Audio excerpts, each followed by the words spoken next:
All right, Kenny Smith, Total Force Holdings. Today we're going to start talking about some of the elements of what's known as the tail of the tape in professional combat sports. What the tail of the tape is it's basically giving you the two measurements, or the common measurements of the two fighters involved. And believe it or not, things that you might not think have much of an issue really do. And there's a couple other measurements that aren't included in the tail of the tape that we're going to discuss in a later video in the series.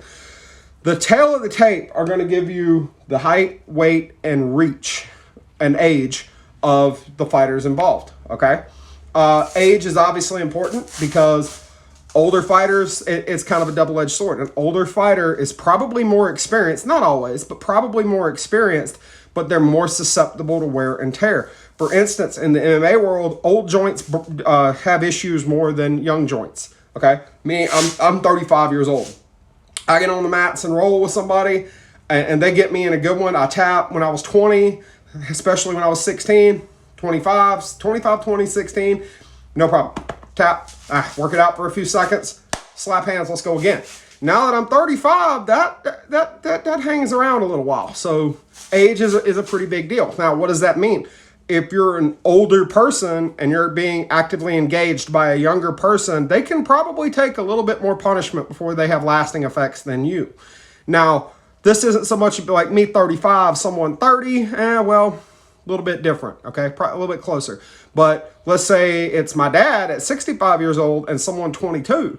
All right, well, my dad's got a lot more stuff that's had a lot more wear and tear, is going to break a whole lot easy. So he's got to take that into account, all right? Plus, all these joint issues affect your mobility and your agility, all right? Just like the mental mobility and mental agility to solve these math problems in particular come into play, all right?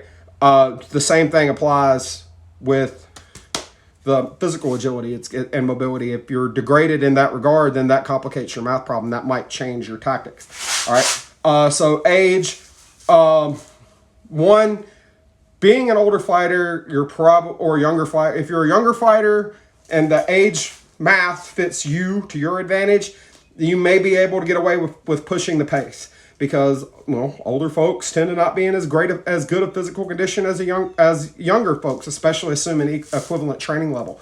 All right, like I said, old folks get sore faster and stay sore longer, and I'm learning that now. So that might be it. But if you're an older fighter, all right, you might be able to use your movement to go ahead and let them push that pace and gas themselves out. But you can also sit there and use your experience gained through that hard number of age, time, and training to put them in a bad situation and do what Bruce Lee referred to as attack by drawing, pretty much drawing them into an ambush. Like me walking on my cane, it attracts that. Patreon below.